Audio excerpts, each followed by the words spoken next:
Bismillahirrahmanirrahim. Assalamualaikum warahmatullahi wabarakatuh. Segala puji mari senantiasa kita panjatkan atas kehadirat Allah Subhanahu wa taala, karena dialah zat yang telah memberikan kita berbagai macam kenikmatan serta kenyamanan. Entah itu nikmatnya kesehatan, kekuatan, dan terutama manis dan nikmatnya iman. Kemudian salawat serta salam semoga tak henti-hentinya senantiasa kita curahkan kepada Nabi Muhammad sallallahu alaihi wasallam, seorang pemimpin besar umat muslimin yang telah berhasil membawa umatnya dari zaman kejahiliaan menuju zaman yang penuh dengan ilmu pengetahuan seperti yang dapat kita rasakan sampai dengan saat ini. Perkenalkan, saya Fikri Surahman, perwakilan dari kelompok 3 yang beranggotakan pertama saya sendiri, kemudian Mufidah Erwita Zaharani, Talita Syahda, Siti Zakia Sahir, Sri Rizki Saleh, Sayyid Muhammad Ammar Asyafiq, dan Wa'ode Fatimah Az-Zahra. Pada kesempatan kali ini, saya sebagai perwakilan dari kelompok 3 akan sedikit memaparkan tentang hasil kerja kelompok kami dengan materi unsur-unsur periode ketiga, yang dimana unsur-unsur periode ketiga itu ada natrium, magnesium, aluminium, silikon, fosfor, belerang, klorin, dan argon. Kemudian muncul sebuah pertanyaan, apa-apa saja sifat unsur pada periode ketiga? Mari sama-sama kita membahasnya dengan ucapan Bismillahirrahmanirrahim. Baik, pertama, urutan kenaikan energi ionisasi natrium, aluminium, magnesium, silikon, fosfor, belerang, fosfor, klorin, dan argon terjadi penyimpangan pada magnesium golongan 2A, fosfor golongan 5A, dan argon golongan 8A karena aturan kestabilan, aturan penuh atau aturan setengah penuh. Kemudian yang kedua, yang terdapat bebas di alam itu unsur belerang dan unsur argon. Kemudian yang ketiga, makin ke kanan maka sifat asam makin kuat. Yang keempat, makin ke kanan sifat oksidator makin kuat. Yang kelima, ALOH 3 kali bersifat amfoter. Yang keenam, jari-jari sifat logam, sifat basa, dan sifat reduktor terbesar dimiliki oleh natrium.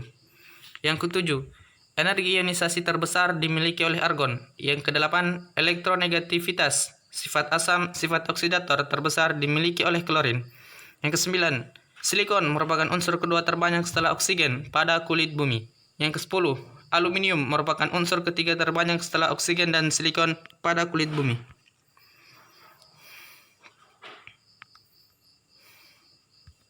Yang ke-11, sifat logam. Natrium MgAl semakin keras. Natrium, magnesium, dan aluminium larut dalam asam membentuk kation tunggal Na+, Mg2+, Al3+ merupakan konduktor bersifat ionik.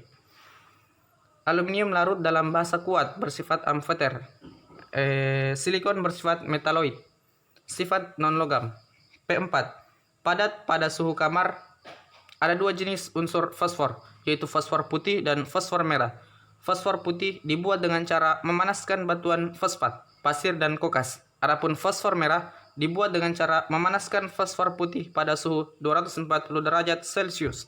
Jadi fosfor merah ini dibuat dari fosfor putih. Fosfor putih itu dibuat dari batuan fosfat, pasir, dan kokas. Artinya secara tidak langsung fosfor merah juga dibuat dari fosfat, pasir, dan kokas yang dipanaskan pada suhu 240 derajat Celcius. Oke. Sebagian besar fosfor putih digunakan untuk membuat asam fosfat. Fosfor merah digunakan untuk membuat korek api jenis safety matches, yaitu korek api biasa. Belerang, padat pada suhu kamar. Cl2, gas pada suhu kamar. Mineral unsur periode 3. Pertama, natrium, sendawa Chili, NaNO3, kriolit, Na3AlF6, biji silikat, Na2SiO3. Yang kedua, magnesium, magnesit, MgCO3, dolomit, CaCO3, MgCO3, kieserit, MgSO4, 2H2O, garam Inggris, MgSO4, 7H2O, asbes, Mg3Ca, SiO 3 4 kali. Karnalit KCl MgCl2 6H2O. Yang ketiga, aluminium kriolit Na3AlF6, bauksit Al2O3NH2O, korundum Al2O3, kaolin atau tanah liat Al2O3 2SiO2 2H2O 4. Si pasir kuarsa SiO2 tanah liat Al2O3 2SiO2 2H2O. Yang keempat, fosforit Ca3PO4 2 kali. Yang kelima, belerang terdapat di alam bebas. 6. Klorin sebagai NaCl dalam air laut. Argon terdapat bebas di alam. Nama proses dan cara pembuatan unsur periode ketiga. Pertama, natrium. Nama prosesnya itu proses Dawn. Cara membuatnya elektrolisis leburan NaCl. 2 NaCl, 2 NaS menghasilkan 2 Na tambah Cl2. P4. Prosesnya Wohler. Cara pembuatannya memanaskan campuran fosforit, pasir, dan C pada suhu 1300 derajat Celcius dalam tanur listrik. Hasilnya disimpan dalam air karena mudah terbakar. Reaksinya 2Ca3PO4 tambah 6 SiO2 tambah 10 C 6. Ini kurang jelas. Oke. Kita simpan saja dulu. Lanjut ke 3. S atau belerang. Pengambilan deposit belerang dengan dua cara. Pertama, metode Frisch untuk belerang yang ada di dalam tanah. Yang kedua, metode Sicilia untuk belerang yang ada di permukaan tanah. Pembuatan H2SO4 ada dua cara. Pertama, proses kontak dengan bahan baku SO2, katalisnya F2O5. Proses bilik timbal dengan bahan baku SO2, katalisnya uap nitroso, campuran NO2. Oke, kali ini kita akan membahas, kemudian kita lanjut pada kegunaan unsur-unsur periode 3. Pertama, natrium. Untuk kegunaannya bisa dilihat di golongan 1A. Kemudian sama magnesium untuk kegunaannya bisa dilihat di golongan 2A. Kemudian yang ketiga, aluminium. Kegunaan banyak dipakai dalam industri pesawat, magnesium.